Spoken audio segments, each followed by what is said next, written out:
And the Miami Grand Prix is underway.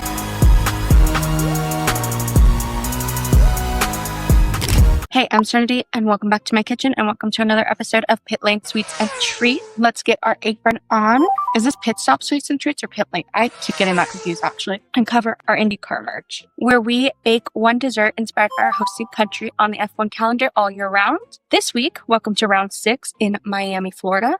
We are officially on U.S. soil, and we're going to be making one of my favorite desserts. Well, I just like pie. We are making a key lime pie. So we're going to start by making our crust. We're going to add 1.5 cups of graham crackers to a bowl. I just crushed this in my blender in the smoothie setting till it was a fine powder. And we're also going to add 1/3 cup of packed brown sugar and 4 tablespoons of melted butter. And this is going to be our graham cracker crust. I'm going to give this a good mix real quick with a whisk. It should kind of look like wet sand, and then we're going to go in with our hand to give this a good mix again. I am going to put on a glove because I have acrylic nails and I don't want to get stuff under here. We're going to just crush this in our hands till it's well incorporated. So I chose this dessert because Florida has a place called the Florida Keys, which are a little set of islands off the coast. And they're great for like hanging out, partying, vacationing. And from the Florida coast, you get into like Haiti and the Bahamas. Who does Haiti border with? This shit is well incorporated. It feels like wet sand. We're going to bring in our pie dish that it doesn't say to grease, so hopefully we don't have to. And we're going to put our mixture in here. I'm going to first flatten it with my hands. And now I'm going to use the bottom of the cup I used to measure my brown sugar to press this evenly all around. You can use a clean measuring cup, your hand, or the bottom of a glass to do this. So, key lime trees, obviously the tree that limes grow on, the main ingredient to said dessert during his second voyage in 1493. And the first trees were actually planted in Haiti, which I said is off of the Florida coast. And then Haitians and Bahamians, I hope I said that right, who migrated to Florida in the early 1800s, brought the fruit with them, and then they planted them there. So that's how key limes came to the States. Somewhere around the 1890s, this dessert came to be. But we don't actually know the real history because in 1978, a newspaper article by Betty Bruce, who was a local librarian, she was also a historian. So there's actually no real pinpoint of where this pie came from. Most likely someone made this pie when they were trying to make a lemon pie, which is pretty much exactly the same. But they swapped lemon juice for lime juice when they didn't have lemons. And also lemons are more expensive than limes. But if they were to pinpoint, some people claim this pie actually doesn't come from the Florida Keys, but comes from Philadelphia, all the way up in the north. During the century is when this pie came about. And some reports even claim New York City created this pie. So we may never know. I just know it is definitely someone in America who made this pie. Guys, this is a lot more time consuming. Okay, I just wrote the recipe. It said to do the sides first, and that would have made this a lot easier. Anyways, this is going to go into the oven for 10 minutes at 375 so that it can brown. Okay, now let's actually make our filling while we talk about some of the Grand Prix history track facts. We're going to start with 3/4 cup of freshly squeezed lime juice. It says use key limes. Lime juice is lime juice in my book. I use the big limes. Because have you ever seen a key lime? It's tiny. The first Miami Grand Prix was held in Miami in 2022, and it is backgrounded by the Miami Dolphins NFL team stadium, the Hard Rock Stadium. The track is around it. We're going to add 1 cup of just plain Greek yogurt, no flavoring, plain. 1 heaping tablespoon of freshly zested lime zest. Tip is when you are going to zest your limes, and you also need the juice to zest them first. And finally, 2 cans of sweetened condensed milk. Are we using my ridiculously big bowl that I bought? When I bought it, I didn't know it was this big. Yes. We are just going to mix this together using just a little handheld electric mixer. The Miami Grand Prix is known as the celebrity F1 race right next to Monaco, but the Miami Grand Prix is known as the celebrity F1 race right next to Monaco, but so let's do some quick facts about the circuit. It is 5.412 kilometers long in length, and it has 57 laps, which means once the drivers have completed the race, they would have traveled 308.326 kilometers in distance. And the current lap record is held by Max, although I think it was overtaken by Kimi Antonelli during sprint quali. But Max record from 2023 is 1 minute, 29 seconds, 0.703 hundredths of seconds. And recently this week, we got the news that Miami is now on the F1 calendar till 2041, which means I will be in my late 30s and I can't even fathom being that old yet. I just want to know what kind of money, how fat that check was. because Coda, not even that signed that long, but Miami, which is the race I would argue probably could be taken off of the 3 US races. Insanity. But I did see a statistic that the Miami Grand Prix brings in 25% more in ticket sales in that one weekend for the Hard Rock Stadium than the Miami Dolphins, the NFL team who play in said stadium, make at all their home games for a whole NFL season, which isn't surprising because the Dolphins kind of suck. I don't know that much about football, but I know that. Our crust is done. I did drop our oven to 350, so I'm not going to put our filling in there in our crust until the oven has dropped. That way it doesn't start cooking right away. So let's talk about this week's news. Max Verstappen is officially a bio dad to a little baby girl. So all the love to them. A baby's always so cute. V-Carb decided to go Barbie pink for the Miami Grand Prix, and I really appreciate that because that is what this series is missing. Someone needed to bring pizzazz and tea, if you will. On the other hand, while V-Carb decided to go full force, even pink tracksuits, Ferrari decided we're going to do blue suits so no one has to wear a red hat, especially in the United States because ew. And we're going to do a white hat, blue overalls, all that. But they couldn't do it on the car. And I just wish for a blue Ferrari just once. Last year in Miami, they also did a blue livery. I wish they did that again. Just make the car blue for a weekend. Make the car white for a weekend. We all know Lewis will be hosting the Met Gala come Monday, so hopefully he has a good weekend. So after sprint quali, when Jack Doohan crashed out on the radio, rightfully so, I think it is more plausible that 6th race rumor before he's dropped may be a lot more true than we think it is, because that reaction was a lot bigger than I think it should have been, if that isn't true. So maybe the Franco Colapinto rumors are going to come to fruition after this race. I think we can put our filling in now. Lastly, Kimi Antonelli is having a Netflix documentary come out on Monday, Met Gala Monday, which is a little ironic because he overtook Lewis's seat, which this is interesting to me. Nothing against Kimi. I think he is great. That Lewis moving to Ferrari was a shock to everyone. And we all knew that Kimi Antonelli would take Lewis's seat to replace him. But as soon as Toto Wolff heard that news, he called in a film crew and he said, let's make history. And he's getting a documentary before one of the greatest drivers of all time, Lewis Hamilton, gets one. That is what I find interesting. I will be watching them. All right, I'm just going to even out the top. This is going to go into the oven at 350 for 15 minutes, just until the filling sets. And then we're going to let it rest on the counter for 30 minutes before putting it in the fridge for at least 3 hours to fully set. The reason it only needs 15 minutes in the oven is because there is nothing that needs to actually be cooked. There's no eggs or anything like that in this. It has been 3 hours. Our pie is set, but we are going to make our whipped cream before we pull it out.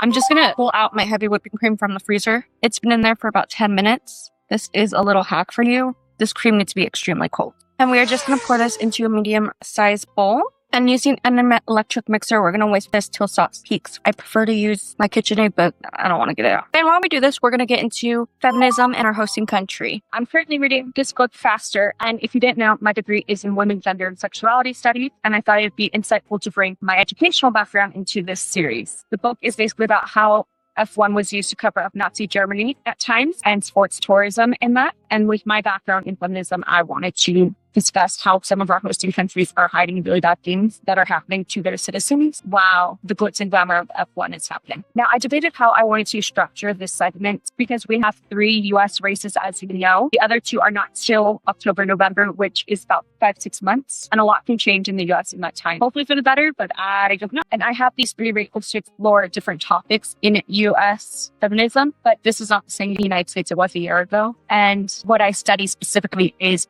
US feminism the most. So the amount of books I have read on this topic by different scholars is insanity. I have a folder on my hard drive of some of the books I've read front to back, at least 12, and that's not including other ones I've listened to and stuff, just for classes. So just know most of this information I'm giving you is off the top of my head. I don't really have much sources because I gathered it mostly from the books I've read. Okay, we have soft peaks.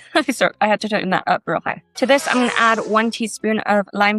The recipe said 2 tablespoons of powdered sugar, but I know that's going to be a loose whipped cream, so I upped it to 6 because I want this to be extremely stable. And then we're just going to mix this until stiff peaks form, which means when you pull it up, the peak doesn't topple over. I'm going to start slow and then go all the way high up. Okay. And that is extremely stiff the way I want it. We are going to put this in a piping bag. I have a bag. This is my go-to. So I figured the best way to explain US history of feminism is to give you just some quick, important bullet points and then go into the current climate and how sports tourism comes into play with the current U.S. administration. Now, if what was happening wasn't happening right now in the U.S., I would go into like each decade over 3 races, but we're in the situation we're in. So first wave feminism led the 1920s women getting the right to vote, but this isn't all true because it was white women, and their whole like prerogative was to get the right vote for white women first before black men got the right. If you haven't heard the name Susan B. Anthony in any sort of subtext, just know she is like the face of this movement of women's suffrage at this time, but she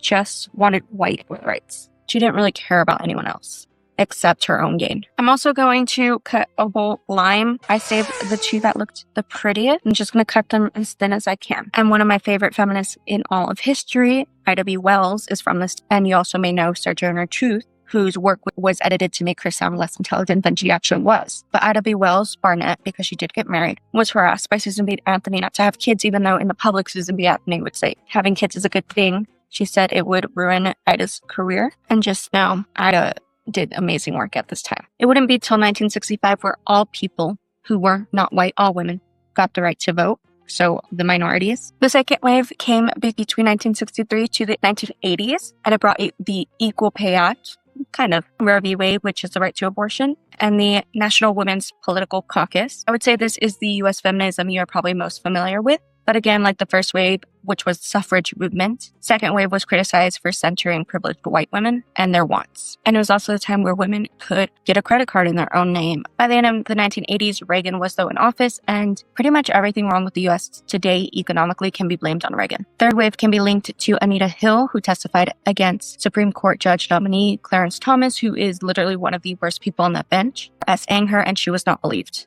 And this is when one of my favorite people, Kimberly Crenshaw, coined the term intersectionality. It basically means how types of oppression based on race, gender, sexuality, anything like that, your adversaries overlap and cause these different biases and experiences you have to face. And this is also when trans rights and intersectional feminism came into play. Now, I can't get into all the details of every single act and everything right now because my notes are 1.5 pages long. And we have to get into how this administration has messed up so bad in less than 100 days and undone all this good. And it's all because racism in the United States, which is so prevalent, would not allow an overqualified a woman win the election because she was a woman. And then the intersectionality of being a woman, a black woman, and a South Asian woman at that. Because, racism and misogyny and sexism. And now we're in this situation. But this is where sports tourism and Trump come into play, especially with the Miami Grand Prix, because it has a pivotal point in why everything turned out the way it was. I could even say why people maybe voted for him based on this.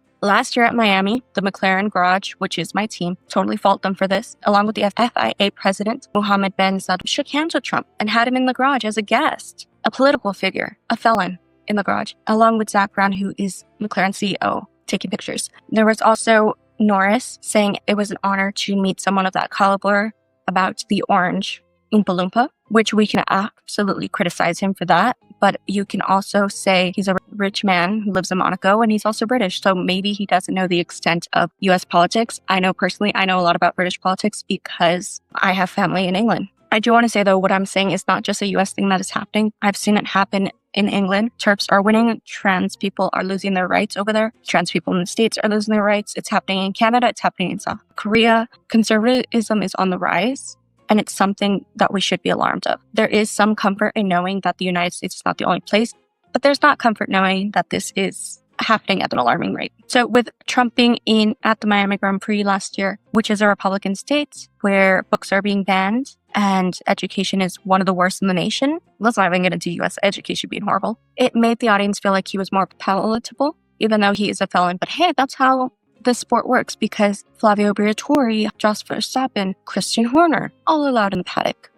Here is our pie. We are going to decorate it. Is she the prettiest? No, but she's a pie. Then Trump went to the Super Bowl and he only stayed till halftime, wasting millions of taxpayers. Then he went to the Daytona 500, and there are rumors that he will be at the Indy 500 at the end of this month, and that is, again, wasting millions of taxpayer dollars. Okay, we're also going to decorate with our lemon slices. And that is the exact same thing Hitler did when the Olympics, the Berlin Olympics, and F1 races backing Mercedes, a German team. And let's not forget that the 2028 Olympics is going to be held in Los Angeles during Trump's term, during an election year at that. And all of this is happening all this glitz and glamour and millions of dollars to sporting events, while women's rights in the US are constantly being stripped from us. Our rights to vote are being taken away from us. If you changed your last name at all, whether that's being married or some other reason, and it does not match your birth certificate, you are going to lose the right to vote. On top of that, if you don't have a real ID, you are going to lose your right to vote, which is going to make it harder because that is an entry point. Basically, you have to pay to vote because having those things, a real ID is like $18 and a passport $180, and that process can take 12 weeks, and the post offices are being defunded. Public services are being torn apart. PBS, which many of us grew up on, is being dismantled. National parks are being dismantled. DEI initiatives are being rolled back. Half of my identity, Mexicans, are being targeted. Anyone who was not born in the U.S. is being targeted. Even people born in the U.S. are being targeted. And something very concerning, and why I think it's important to talk about this stuff, my degree has already been taken off of some universities' curriculum. So that is very scary because I don't know in a year or two if my degree will exist. That hurts my heart for all the professors I've taken who are doctors in Latinidad studies, the African diaspora, the Asian diaspora, queer scholars, everything. And by destroying history, we are bound to repeat it. I don't want to say this is going to lead to World War III, but U.S. politics affects the whole world. It's not to be like egotistical, it's just a fact. I will say the Great Depression is making a comeback in about 7 weeks. The U.S. shelves will be bare because tariffs are hitting us. Every single ally we've had was abandoning us, rightfully so. And the U.S. is even more of a joke than it already was. And I'm just going to say this, if you have plans to travel to the U.S., just don't. Save yourself. I'm pretty, I'm so talented. Okay, let's cut into this. I'm going to use this side. Absolutely. This tastes exactly like a local bakery of mine that I go to. And fun fact, I actually celebrated with a key lime pie when I got into my dream college. I didn't end up going to that college, but that's besides the point. This is going to be a 9.5 out of 10 American bald eagles, the national bird. And the only reason that's not a 10 is because I definitely messed up that press. So quickly, let's do some race predictions. I've only seen FP1 and sprint quali because that's the only thing that has happened. So my predictions are McLaren is going to remain dominant. Norris will be winning again, coming back for year 2. And Leclerc and Oscar are on that podium. Verstappen is a close 4th. Williams points. And Mercedes surprises all. Honestly, I wouldn't be surprised if Kimi somehow ends up on that podium because he got his first pole. As always, as a fun little palette cleanser, let's do meme of the week. The TikToks were ticked again, so we're going to watch 2 of them. And then I have other memes. The memes were good this week. This is me. And then I fell down a 2 a.m. rabbit hole, finding out that the guy who is family owns Barilla also was an F1 driver. Crazy. This is all I got. This is all I got. And I do love pasta. Honestly, that feels like that should be Kimi's sponsor. He's Italian. And this one I saw recently. Oh, my bad. That's me anytime I see a red hat in public. For Are You Always Be Famous, and if you restock the Miami hat, I will buy it. We have these, the Norris memes always make me laugh, especially about that helmet. I want that helmet so bad. And yeah, that is all I have for you. Don't forget to like, comment, subscribe if you haven't already. All my socials are linked down below if you want to follow me. Give this pie a try. It is so good. The only hard part really is the crust. And like, just buy a graham cracker crust at the store. Use whipped cream from a can. No one's going to judge. The fillings are easy to make. I'm going to go take out my contacts that have been in my eyes for 14 hours. I'm done seeing for the day. I'm going to go finish reading this book. We'll see you a couple weeks for Imola Grand Prix with another dessert. I'll see you guys then. Love you, minute kisses. Don't drink stupid. I'll see you all next time.